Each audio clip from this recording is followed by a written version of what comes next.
Dear viewers, welcome you to the EVECARE webinar series. Thanks to your patronage. We now move into our third program, and today's topic is in tandem with the prevailing COVID times and a challenge for selected populations such as elderly and women. Studies have confirmed that the females present a different response to immunity factors. Probably since the interaction between the environmental factors and sex hormones brings host of permutation and combination to upkeep health.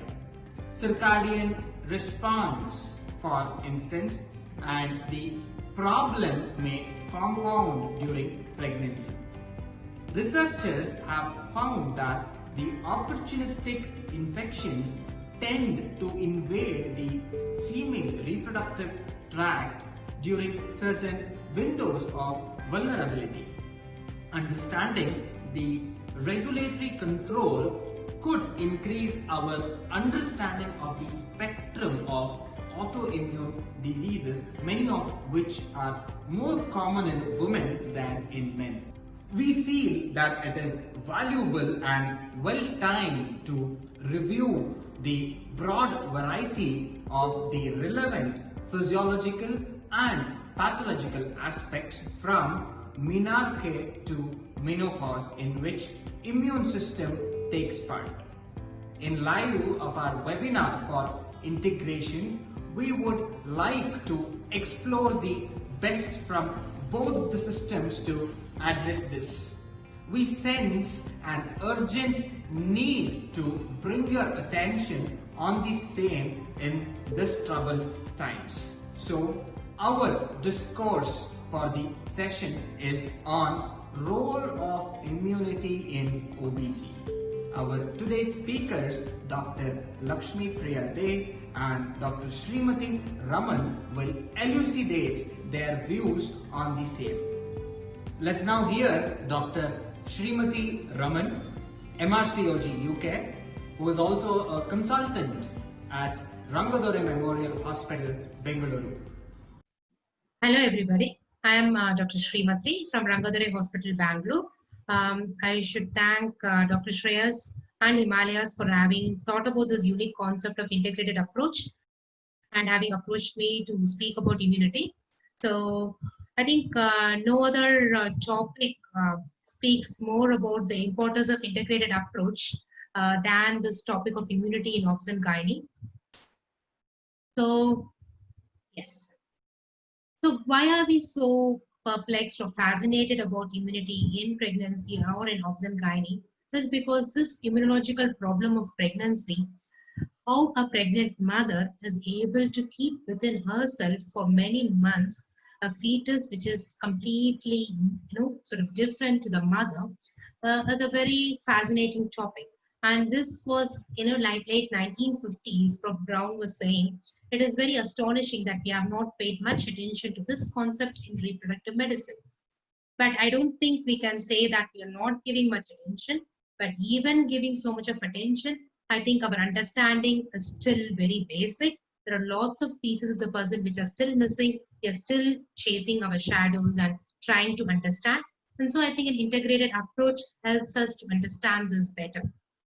So first, I'm not going to speak much about immunity, but for us to understand that there is an innate component and an adaptive component. If you look at an innate component, it is an evolutionarily ancient system. It is always present, and that is the first defense of the body to any infection. Okay, and this usually comprises of the macrophages and the natural killer cells. If you look at the adaptive component, it is made up of the T cells and the B cells, which gives the antibodies. We are going to be concentrating only on the T cells, and in this T cells also a particular group of T cells called the CD4 cells, in which you have these are the helper T cells, and you have two components in it called as a Th1 component and the Th2 component, and something called as a regulatory T cells.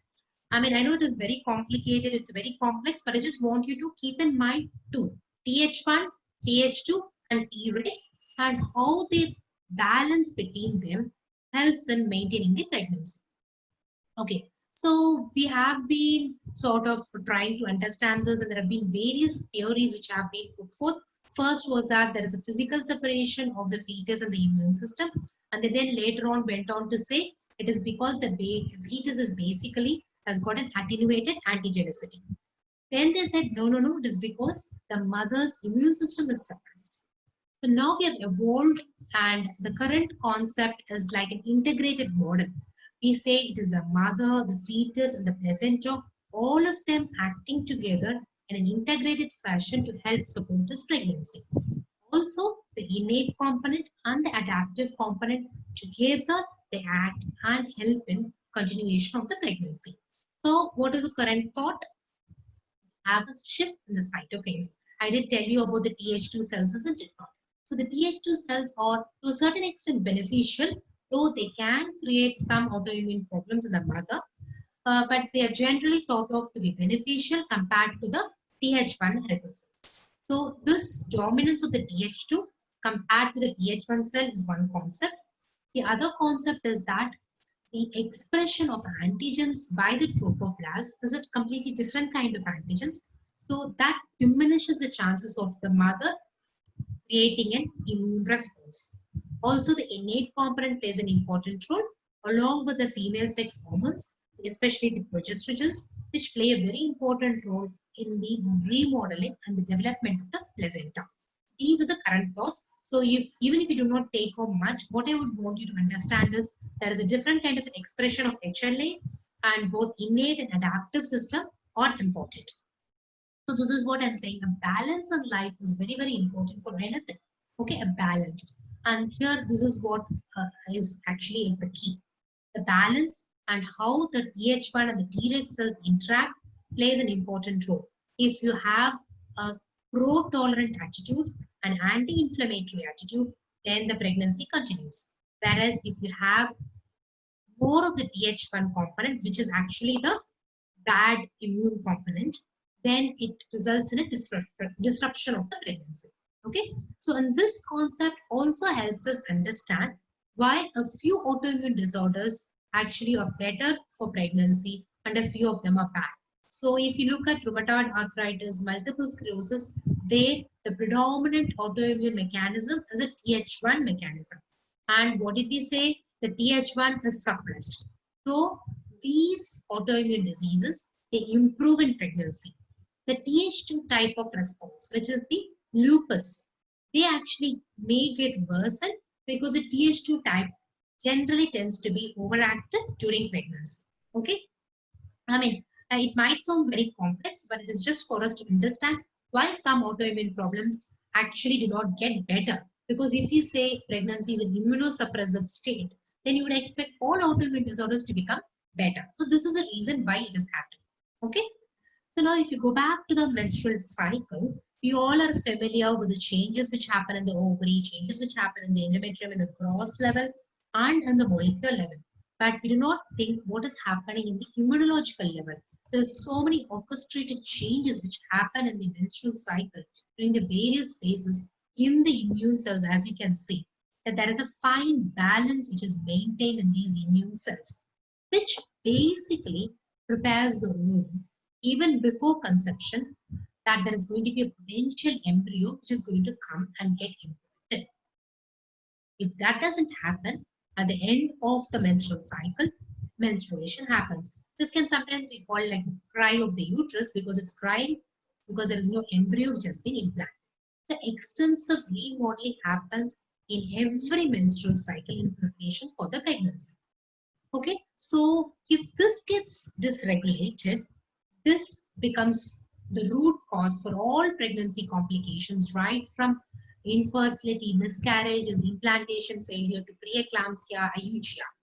So all of the pregnancy complications, if we trace them back, all of these is because of the disturbed immunoregulation which has happened even before implantation. So that is why we speak about implantation time, which is very, very important, and we need to have a holistic health.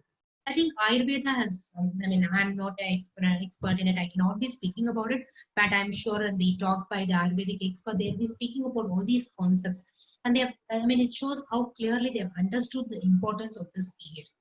So conception has to happen in a holistic environment, holistic, healthy environment.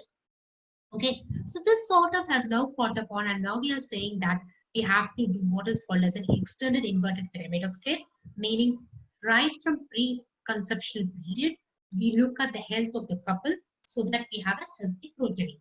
But this was not the case. Even in late 1930s, 40s, what we had was the old approach, wherein we were looking at the pregnant women only later on in pregnancy, and slowly by 2013, fetal medicine from UK, Prof. Nicolaides, he proposed that care during early pregnancy is very, very important. And now we have understood the concept of the early pregnancy, the first 9 months of the intrauterine life. It is very, very important because it shapes the rest of our life. It decides how we are going to be in future, our physical health, our mental health. Are we going to be healthy or are we going to be having any diseases? All of these are shaped in the first 9 months when we are spending inside the mother's womb. We pass so many developmental milestones when we are inside the mother's womb. And this is a foundation for all the non-communicable diseases like diabetes, hypertension, which come later on. Okay, so this is very, very important. A very good health before the pregnancy. Okay, so now let us look at what happens in terms of practical problems which we face and how we can trace it. Let's say, for example, somebody is coming with infertility. Many a time we then say it is an unexplained or idiopathic infertility. And actually, if you go into detail and look at the immunological problems, you might see that there is lots of changes in uterine natural killer cells which are seen in these women who repeatedly miscarry or experience unexplained infertility. The same, we know that infections are an important cause for infertility, but rather than even the gross problems like adhesions, even immunological level, there are lots of changes which happen. The same goes for ectopic. Though infections can cause transport problems, even the dysregulated expression of these cytokines make the tubes, sort of make their motility impact. This results in ectopic pregnancy. And I'm sure you would have understood about recurrent implantation failure and miscarriages, because if the endometrium is not sufficiently prepared during the menstrual cycle, if there is a dysregulation, then we know what is going to happen. The embryo is not going to implant, or even if it's implanted, it is unfortunately going to end up with a miscarriage. Yes, now we know so much, but what can we do? What is the practical use? That is what we would want to know. Unfortunately, it is still in the very early stages. Immunological tests or therapies are still very experimental. Unfortunately, we do not have enough evidence to say we can investigate them and treat them for these immunological problems. Some approach like immunosuppressive approach with corticosteroids are helpful in a few instances, but we still don't know their safety and their effectiveness across all problems, all immunological problems. Same goes for vaginal progestogens. Progestogens are a very good immunomodulator, and especially if you're giving it in the vaginal route, they increase the local and the intrauterine concentration, so they can give you immunosuppression. But again, they have a very limited role in a few conditions only. The same goes for IV immunoglobulin.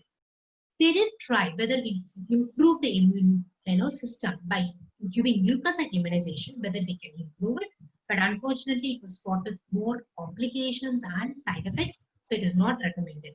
So as you can see, from allopathy, from our side, we are still in the very early stages of evolution in terms of clinical application. So this is where an Ayurveda or an integrated approach comes into play. Let's look at implantation. What next? Next comes a remodeling which happens in terms of the spiral artery, the placentation, the formation of the placenta. Okay, so this is in the junctional zone of the uterus. So this also is finely orchestrated.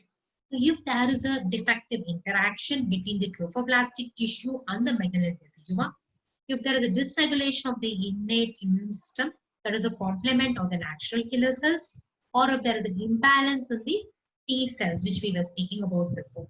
All of these cause an imbalance in the modification of the spiral artery. This is what we would expect in a normal pregnancy. But if that has not happened properly, we see the spiral artery still is very, sort of narrow. And so the placenta doesn't get formed properly. This leads to problems like preeclampsia and IUGR later on. More and more research is being done into this. In fact, they say that if women have had preeclampsia, UGR, placental problems, they may be even sort of at high risk of developing even on cardiovascular problems. That is very well known.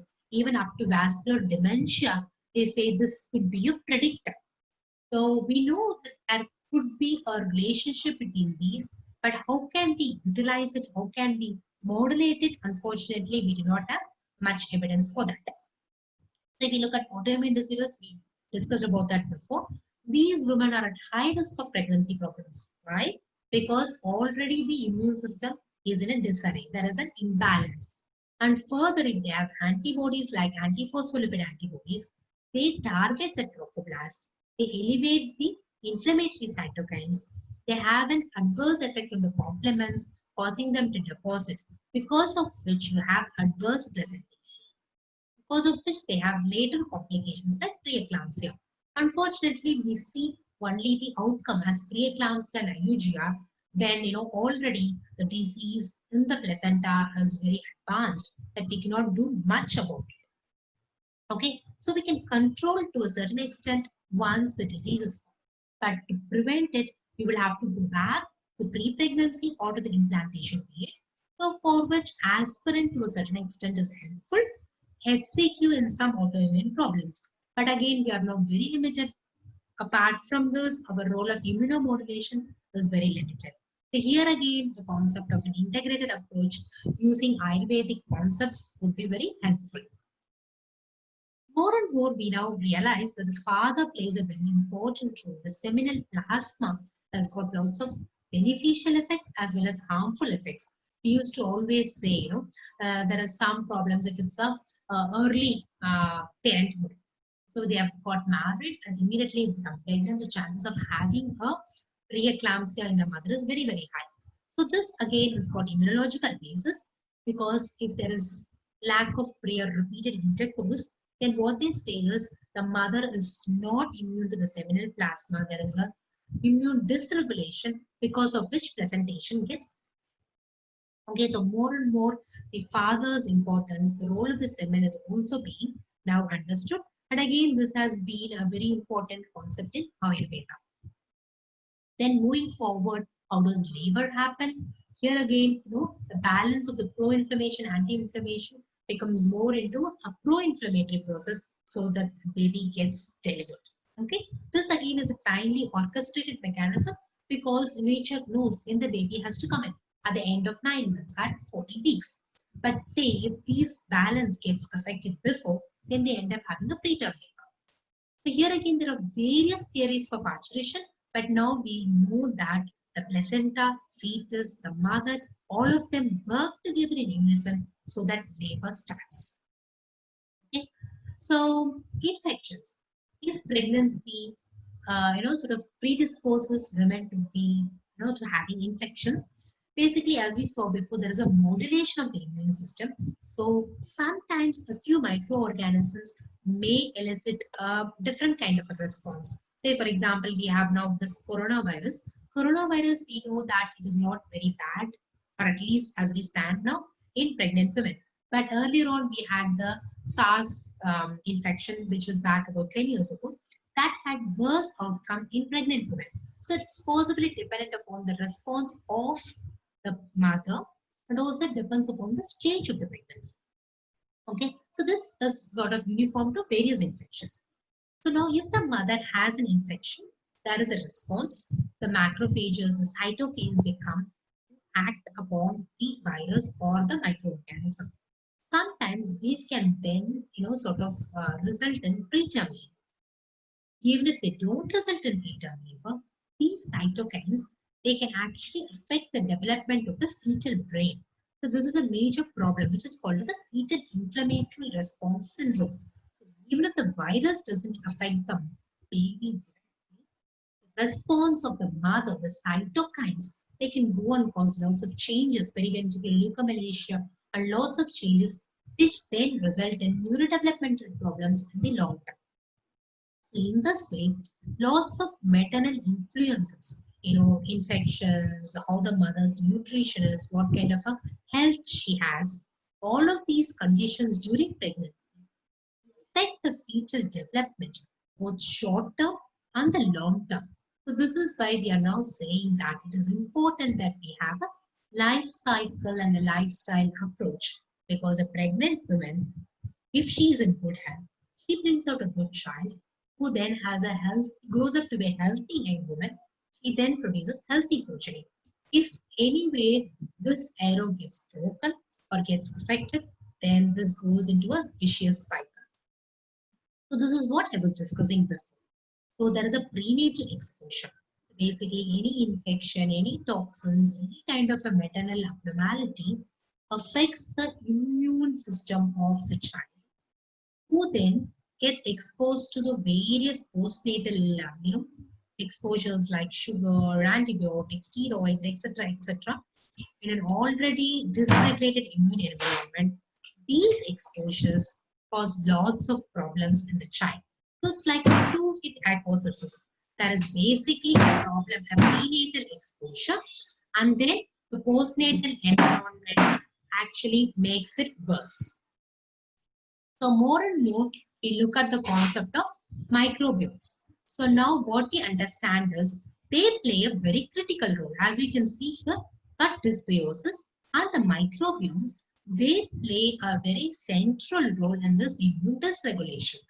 So these prenatal exposures, what we now understand is they may act through the microbiomes. And so there is a central role for the microbiomes in various obstetric conditions. So how does the microbiomes, are influenced or how are they formed? This basically depends upon your diet, your lifestyle. So as we know, we have moved from Stone Age to the Cola Age. So you can understand what is going to happen to the microbiomes. Our microbiomes are already in a disarray. So if our microbiomes are not normal, and these the microbiomes we are going to pass to the fetus. So you can understand, we are already having a abnormal microbiome. We are then going to pass it on to the fetus, who is then again going to be exposed to these abnormal environments. So there is going to be a double hit. Your microbiomes are not right, and you're also exposed to an abnormal environment, which is then going to be compounding this. So this is then getting amplified with early onset of non-communicable diseases in the offspring. How does the infant or the child get the microbiomes? During the pregnancy through hematogenous spread, at delivery, and later on during breastfeeding. The mode of delivery is very, very, very important. If you have a normal delivery, you get colonized with the healthy microbiomes, which helps in developing a very good immune response and a very good stress response. Whereas if you're going to have a cesarean section, you do not have the good microbiomes, rather the baby is exposed to the abnormal skin microbiomes, which then alters the immune development of the baby. This increases the risk of developing childhood and adult diseases. Okay? It might sound very, very complicated, but what we are saying is our diet, our lifestyle, and how we are doing pregnancy before pregnancy actually determines how the health of the baby is going to be. In short, how we are now is determined by how we were programmed when we were inside the mother. Okay? So that is why we need an integrated approach, making sure the mother has got a very good diet, she breastfeeds the baby, she doesn't become obese, she doesn't put on lots of weight, she doesn't take unnecessary antibiotics. Now, this is a very debatable, sort of approach, giving prebiotic, probiotics, and symbiotics. So far, there is not much of an evidence, but again, with an Ayurvedic diet, this is what whether it is proposing, so that we can improve the microbiomes and in turn improve the immune system of the mother and the child. So again, an integrated approach, an Ayurvedic diet approach, whether it is going to be helpful. Now, the other part is a favorable response. Now, how does the child get the immunity? You all know the role of IgG transfer. Okay? The mother transfers the immunoglobulin, mainly IgG, to the placenta, to the. That is why we are doing immunization like tetanus, the DTaP, etc. to the mother, because we can pass the immunity to the child. And this again depends upon when you're immunizing the mother, how the immunity of the mother is, and when the baby is delivered. Okay? Now, actually, this can also have an adverse effect. See, if the mother has got protective antibodies, she can pass on to the baby, and so the baby is protected. Or if you're doing to vaccinate the mother, she develops the antibodies, passes on to the fetus, the fetus gets protected. But the same is true for other adverse antibodies as well. Say, for example, the mother has pemphigus, immune thrombocytopenia, she has SLE with ROLA antibodies, or she has thyroid antibodies. These antibodies can be passed to the baby as well. If it is an IgG antibody, this can actually affect the child. So if they have ITP, the baby can have low platelets. If the mother has ROLA, the child can have congenital heart block. The child can have urinary. Some of them can be short-lived because once the baby grows and the antibodies are washed away, the effects on the child would vanish. But some of them, like congenital heart block, would have already caused permanent damage in the child. So here again, we look at the role of hydroxychloroquine and IV immunoglobulin. In some circumstances, they have been found to be helpful in decreasing the transfer to the child and decreasing the complications like congenital heart block. Okay? But again, our clinical implications or clinical usage is very limited, unfortunately, as we stand now. I'm not going to deal more about this, but it is important to understand that there is something called microchimerism, wherein a part of the fetal cells reside in the mother and a part of the maternal cells reside in the fetus. And this can sometimes create autoimmune problems in the mother and in the child as well in life. But unfortunately, we cannot do much about it as it stands now. But I think this is something important and we need to understand this. Okay, so now going back to the menstrual cycle, I'm not going to be again going into detail about this cycle, but as we discussed before, immune regulation is very nicely orchestrated during the menstrual cycle. If there is a disbalance, this creates problems like heavy menstrual bleeding. If the inflammatory cell recruitment is not proper, if it's getting prolonged, if there is no proper repair and regeneration of the endometrium, then the bleeding is going to be prolonged and heavy. This dysregulation in the immune response is a cause of many causes of idiopathic bleeding. We say abnormal uterine bleeding for which we do not have a cause. And probably it is because of this dysregulation. And if you look at endometriosis, unfortunately, we still don't know why it happens. And in terms of a treatment, we're still, trying to find a very effective treatment. Unfortunately, we sort of give medications to control pain or to manage infertility, but we're not able to actually go into the root of the problem. And here again, they say there is a problem in the immune balance and the immune regulation. Endometrial antigen presenting cells are compromised. There is an insufficient clearance, which then favors establishment and progression of this disease at ectopic locations. So immune dysregulation is a very important problem in women with endometriosis. But again, we realize that there is an immune problem. But what can we do about it? Unfortunately, we are very limited in terms of clinical application of this knowledge as we stand. If you look at recurrent vulvovaginal infections, it is because of the altered microbiomes.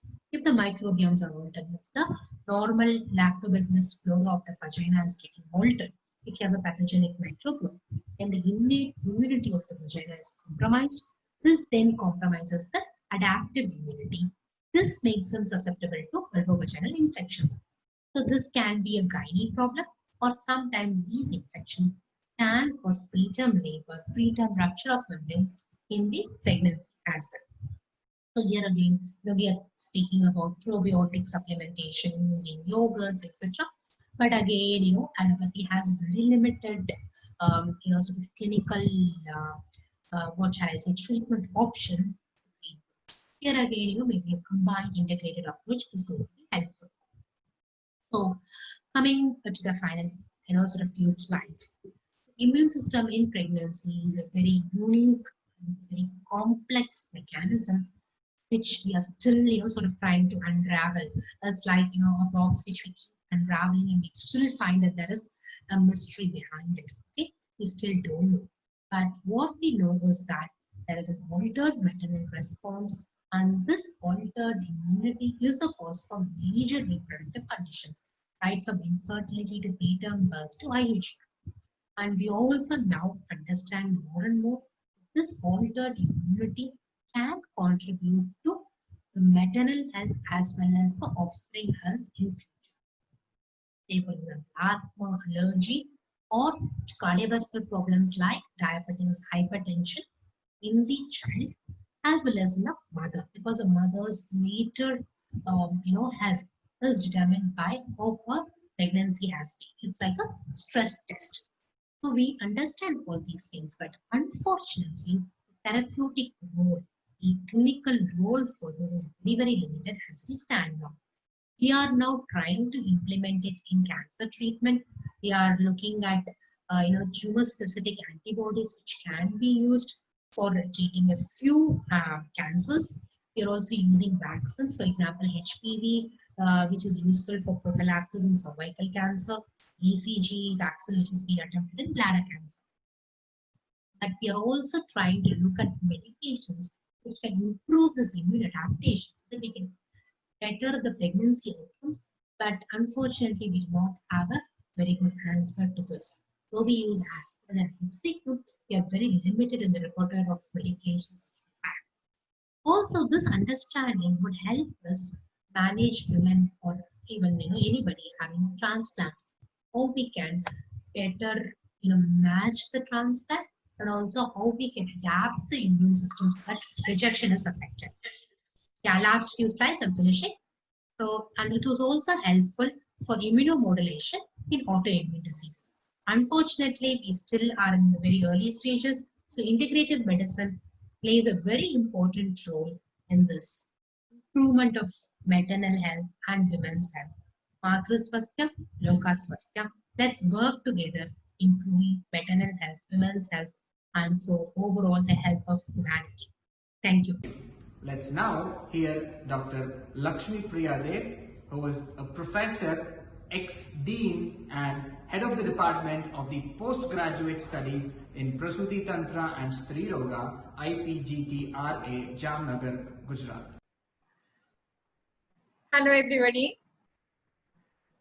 Really, it is my immense pleasure and a great honor to be here and participate in this webinar, which has been organized by our Himalayan group of drugs. Really, it is very essential in this pandemic situation, that is when everybody is in a fear of the COVID. Obstetric in Ayurveda, and what is the role of the immunity? So, Garbhopakramam Vigyanam Sutikupakramam Tatha. So, for the measures which you have done for the formation of the Garbha before the conception to the conception and a growth and a development during the whole pregnancy period and the puerperal period, even for the nourishment of the newborn also, it as a whole is telling at the Bala Chikitsa, or we are taking at the Prasuti Tantra by the Harita. So what are the diseases? It has been influenced by our immunity during the pregnancy period. There are two disorders. One is the Garbha Kapha or the fetal disorder. Another is the Garbhini Kapha, that is the woman, that is the pregnant woman, the disorders during the pregnancy. So in fetal disorder, that is the Garbhasrava, the abortion and the Garbhapata. Then means before the 4 months there will be abortion, and after the 5 and 6 months there will be Garbhapata. Then Garbhasosa, that is the IUGR, yearly IUGR, and then the hamper the growth and development IUGR present in Mruta Garbha, that is the intrauterine Garbhakaya. At the IUGR in the 7 and 8 months, then Akal Prasava, premature delivery. Then if the baby is born, that is the Alpayu, it is the short living, and always the suffering from the diseases, that is the Chira Rupna. Then the pregnancy disorder like the morning sickness or vomiting, then the pain, Sotha, that is the PET condition, that is the Sotha pedalodema, and albuminuria, then high BP, then the Pandu, that means anemia, then diarrhea, Garvini Jwara, that is the fever, and that is the flatulence and pain during the pregnancy. Then all the prasava disorders are the complications during the labor, that is the maternal distress. Then Sutika Roga, 64 Sutika Roga peripheral disorders also occurs due to the immunodeficiency or the low immunity. Patients, they are more prone to suffer from the peripheral disorders. So that's why the Ayurveda has been given the more emphasis or antenatal care in order to get the best child by choice, not by chance, and the baby should be physically, psychological, and spiritually healthy for the prevention of the Garvini disorder or the Garbha Vyapat, then Akala Prasava, then to minimize the complication during the labor and prevent the peripheral complication and ensure and successful the lactation. So the whole the antenatal care or the Garvini Paricharya has been divided into 5 phases. That is the 2 phases, that is before conception or during conception, that is the before conception, that is the pre-conceptional care. In this case, the both the couples, they have undergo the Sodhan therapy for the proper gametogenesis and proper ovulation, because Rutu, Khetra, Ambubija, they are the 4 factors for the it's necessary for the healthy fetus. So in this case, in order to prevent the congenital diseases and the chromosomal diseases, so the this first phase has been take the care. Then in second phases, that means the during the conception, always we have to see when before the planning, that is the season, it should be Visarga Kala, then the type and the diet of the both, that is the female for the Arthavardhaka and male for the Sukravardhaka, then code and conduct, then postures. So, and always it has been mentioned that I should avoid the conception at the time of unstable OJA situation. So, what are the unstable OJA situation? It has been mentioned by the Susuda, that is the Atyasita.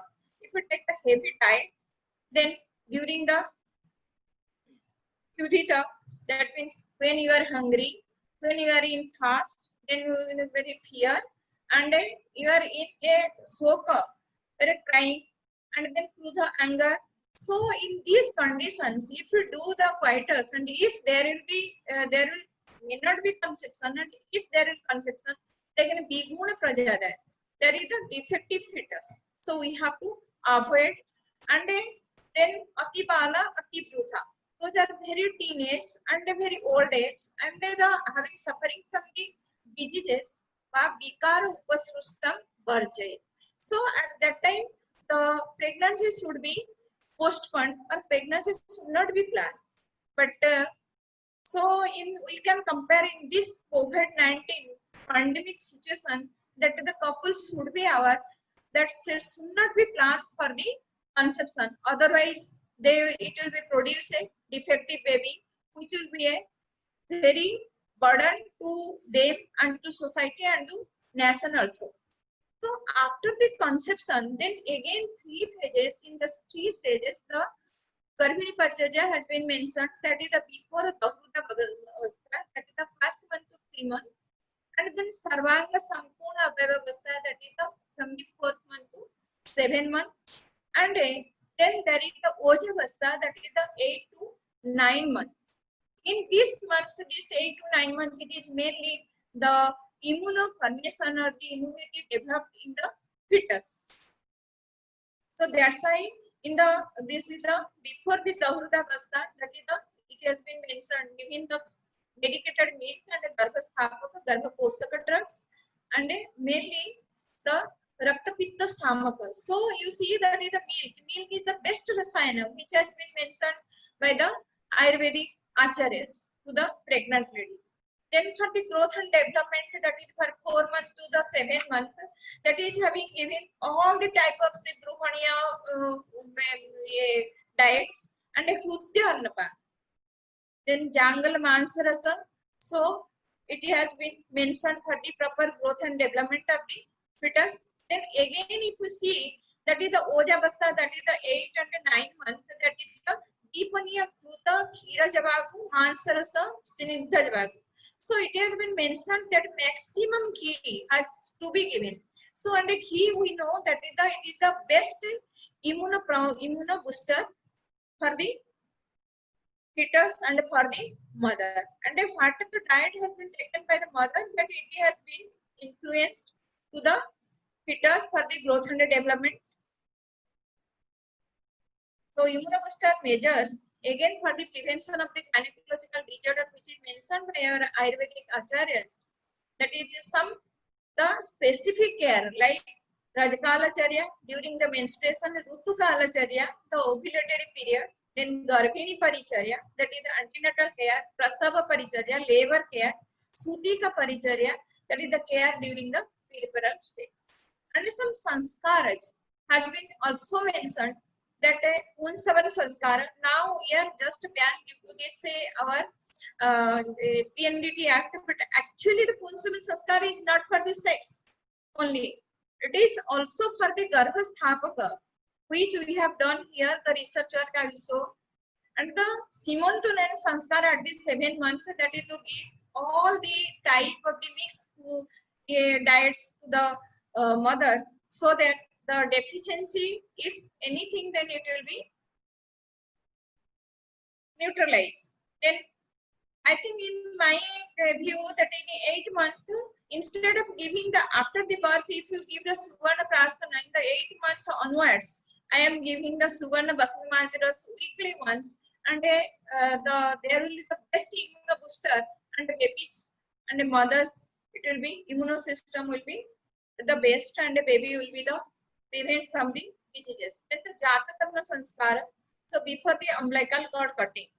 So some research works which I have done under my in the PG and PhD level by the Prachi Sharma and the Resmi Rajgopala from the Kerala.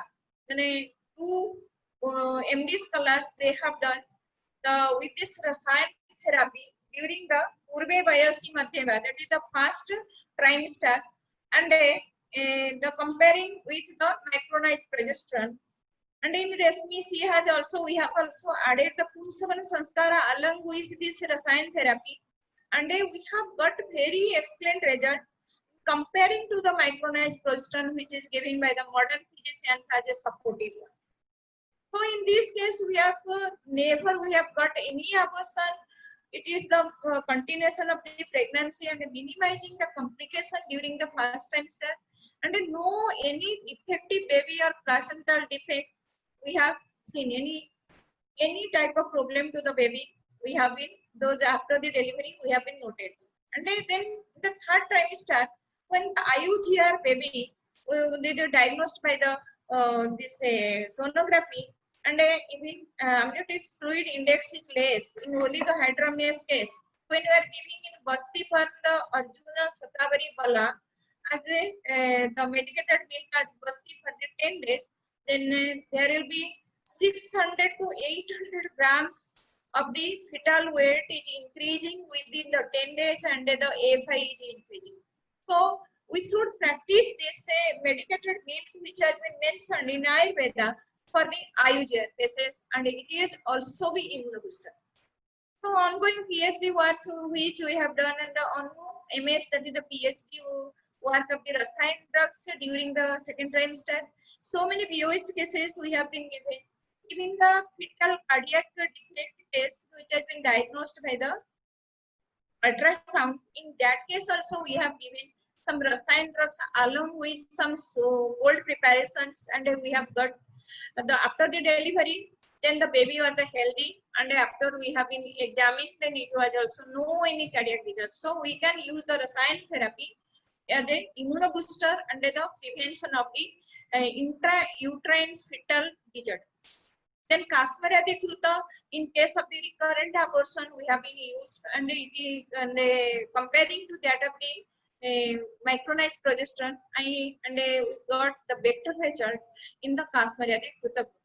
So immunity in gynecological disorders, in the role of immunity in gynecological disorders, so unexplained infertility, then genital tract infection, autoimmune diseases with the gynecological complications, preterm labor, and a arthropathy, that is the menstrual disorder or the ovulatory dysfunction, then asrubdar, menorrhagia, metrorrhagia, and the DB cases. Then there is the abnormal vaginal discharge. So Parisruta Jatarini, Arthabakhaya, that means when the Arthabam Sonitam, if we compare, then when there is Arthabakhaya, that is the blood loss, at that time also, if we are giving some immunobooster drugs also, it is very good effect. Then abijam, akarmanya bijam, anovulated cycle, and in case of the unexplained infertility, it has also very good effect. Then again, the bandhatva of the infertility cases, it is mainly the unexplained infertility which are occurring due to the immune system. So immunity and the vaginal flora. So immunity and the nutrition influence the cervico-vaginal fluid and the vaginal flora and maintain the good microbial load. And the disturbances in the vaginal microbiota increase the risk of the acquisition of sexual transmitted diseases like gonorrhea, chlamydia, trichomonas, then trichomonas vaginalis, herpes zoster, then human papillomavirus, HIV, etc. So infection of the genital tract, that is the Joni Vyapat, which is mentioned by Ayurveda, or Charana, that is, it is the infective vaginal discharge and the itching vulva. Then Vipluta Nitya Vedana, so pain or the PID you can say. Then Upapluta, the leukorrhea during pregnancy. Paripluta, that is the abnormal vaginal discharge with PID. So in this case, that is the mainly it is occurring by the immune system due to the influence of the immunity. And then in genital tuberculosis, mainly the fallopian tube blocked. In this case, we are getting, and infertility, ultimately the infertility is occurring. So in that cases, it is due to the immunity loss of the decrease of the immunity. So in these cases, so along with this some Uttarvasti we are giving for the tubal opening, and we are applying some rasayan drugs, then it is giving the good result, opening, not only opening the tube, but also the promote the conception. So in the again, where we are dealing with the Asrubdara, very nicely the prognosis has been mentioned by our Acharya, that Tarunya Hita Savinya Alpa Upadrava Visa, that if the patient is young and he is obeying, following all the advices, and taking the following the discipline and the diet, and then there is the less complications, then any type of this Asrubdara, it may be curable easily. So in case of the infertility, even it is the concealed abortion, that is the Bamini, or habitual abortion or infertility, so it is positively influencing the immunity or immune system of the patient. And in case of the menopause, there is the Suska, Prasran Sinijoni Vapor, that is the means atrophy, and the prolapse of the cystocele and erectocele. Then the UTI, it is the influencing by the immunity. So that's why it has been done that Pudhanam Jarapakko Sariratvat Aprinanu Bhavati. But the diet has been taken by the lady in menopausal cases. So it is the dhatu transformation process. It is not occurring due to the jara. So due to the posana abhava, so there will be the Vardhakya or the jara conditions are more. So Achara Rasayana for the female, it can improve some immunity like Saucha, Brahmacharya, then the following the Rajasalvacharya, healthy diet, and avoiding the harmfulness cosmetics and chemicals based vaginal washes, and they cause the submergence of the vaginal flora. So in conclusion, so strictly following Dinacharya, Rutucharya, and doing the yoga, pranayama, then Sattvabacha Chikitsa like psychotherapy, meditation and enchanting Om mantras, prayer. Prayer is also the one type of mental rasayan or psychological rasayan. That Ram rasayan tumhare paas hai. So worshipping to the elders and to the god and using of some rasayans like Guduchi, Jatamansi, Aswagandha, Tulsi, Pudnannava, etc. So positively we can enhance our immunity and prevent for the diseases. So lastly, I will give some tips for the improve the immunity and prevent the diseases of the obstetric and gynecology also. So Viveta Agni Vidurthatam. So we have to take the diets which will be increase our biofare and no vegan cha vidhare. So don't we suppress the natural urges. Agni diptikara nurna. So if our Agni or if our Oja, if our immunity is strong or in perfect state, then Nurna Roganam Samanam Prati. So we can prevent the disease, we can maintain the health and we can free from the disease. We can free from the disease like COVID-19. Thank you all, and I am very much thankful to the Himalayan team that given me opportunity to share my thoughts in a very, I think it is a very interesting topic, that is the immunity in obstetric and gynecological practices. So thank you. Thanks. I'm sure this has fueled many inquiries in you. Time to serve you again. Like, subscribe and share the YouTube channel of Salubrity Doctor and post your questions in the comment sections. Our resource persons will answer them live in the next session on Sunday. So, dear patrons, let's EVECARE.